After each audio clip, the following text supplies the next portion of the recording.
Over the course of this series, I have explored a lot. Okay, I've covered a lot of ground.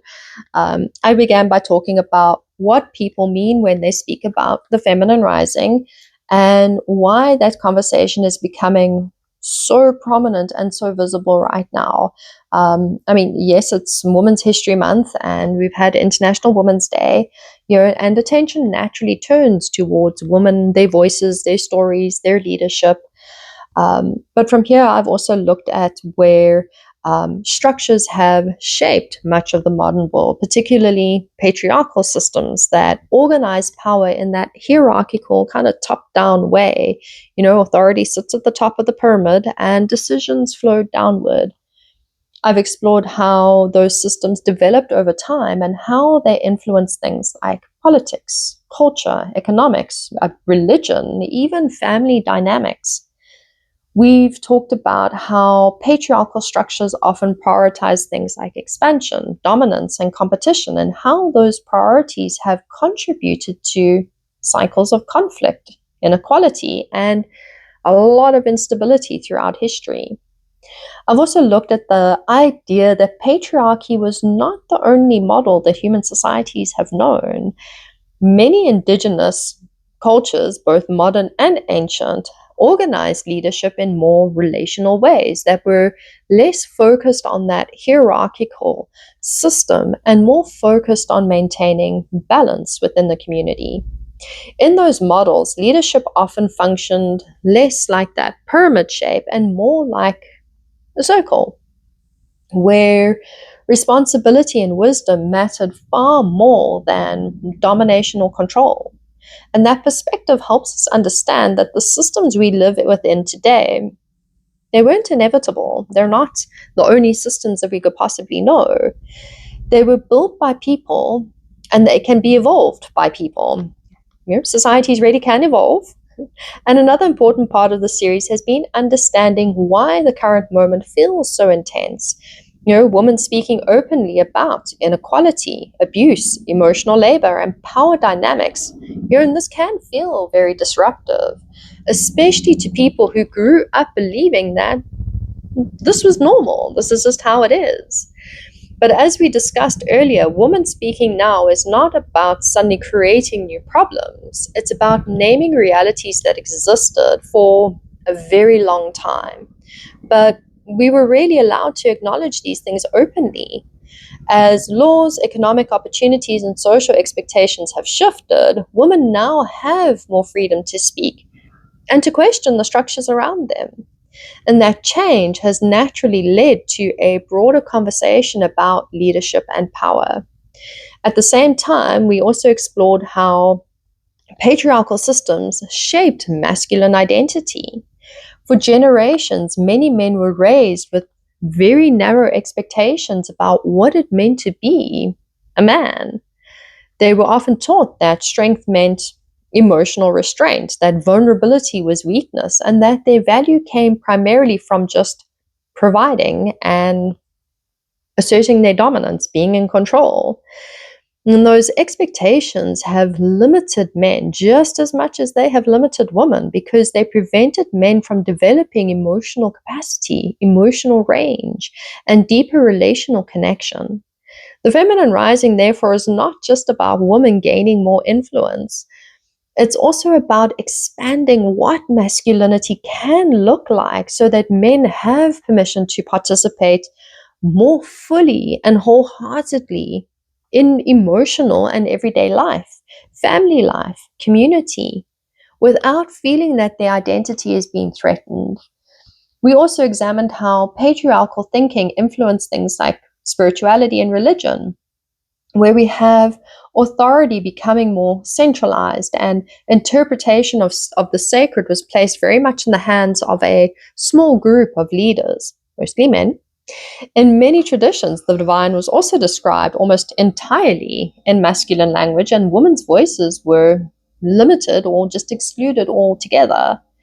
Today, many people are re-examining those systems, not necessarily because they are rejecting religion, but because they are looking for ways to reconnect with the sacred that are more relational, intimate, personable, less hierarchical.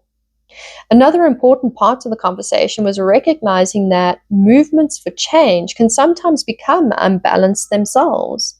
When people begin naming injustice, you're going to have anger, you're going to have frustration. And those emotions, they're human, they're completely normal and understandable. But simply reversing the hierarchy and placing women in the same domination based model would not create the kind of balanced society that we're all really needing and hoping for. When women adopt the same aggressive or authoritarian patterns that patriarchal systems use, the structure just stays exactly the same. Real change requires transforming the very structure of power, not just switching who's holding the power. That is why when we also talk about toxic femininity, I've discussed that in one of the previous episodes, and how any form of leadership can become unhealthy if it relies on things like manipulation, exclusion, hostility, aggression. The feminine rising is not about replacing one form of dominance with another. It's about restoring balance so that compassion and emotional intelligence, cooperation, responsibility for the well being of the community are valued alongside things like ambition, strength, action. In the previous episode, I also explored what that balance might look like in everyday life. Rising in the feminine does not happen only in political or cultural systems or in large institutions. It shows up in how people lead in their workplaces, how couples share responsibility in relationships, how parents raise their children, and how communities approach things like conflict and decision making. When people begin valuing listening alongside authority, cooperation alongside competition, and long-term well-being alongside short-term gain, the very shape of society changes. And that kind of change does not happen overnight. Cultural shifts very rarely happen overnight.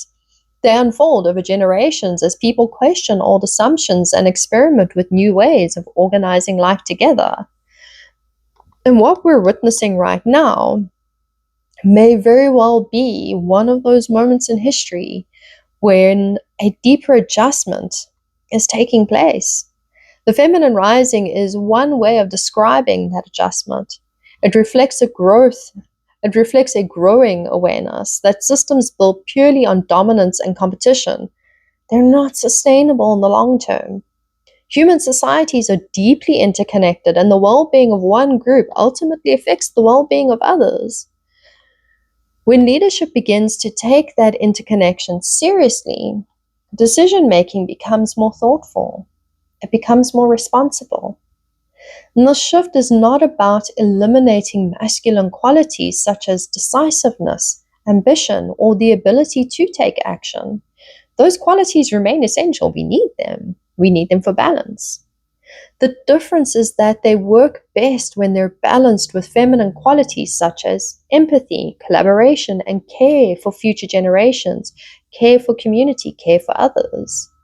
And when those two energies work together rather than competing for control, leadership becomes far more stable and communities become more resilient. The conversation about the feminine rising is still unfolding. It's loud, it needs to be loud, and it may likely continue for years. But one thing is becoming very clear. More and more people are recognizing the health of our very societies, our global society, depends not only on strength and growth, but also on care, cooperation, and responsibility. Those values have often been dismissed in the past as soft, weakness, secondary, unnecessary, woman things. Yet they are precisely the qualities that allow us as a global community to survive and flourish over time. If the feminine rising continues to gain momentum, it may lead to transformation. I hope that it does. Transformation in how we think about leadership, how we think about power and responsibility. The hope is not that one gender wins over the other because we're just doing the same thing, but that humanity learns to organize itself in a way that honors both the drive to build and the wisdom to sustain what is being built. And that balance is ultimately what the feminine rising is pointing us towards. And understanding that possibility is the reason that conversations like this matter. Let's continue talking about this. And let's continue to keep taking the right actions towards rising that feminine.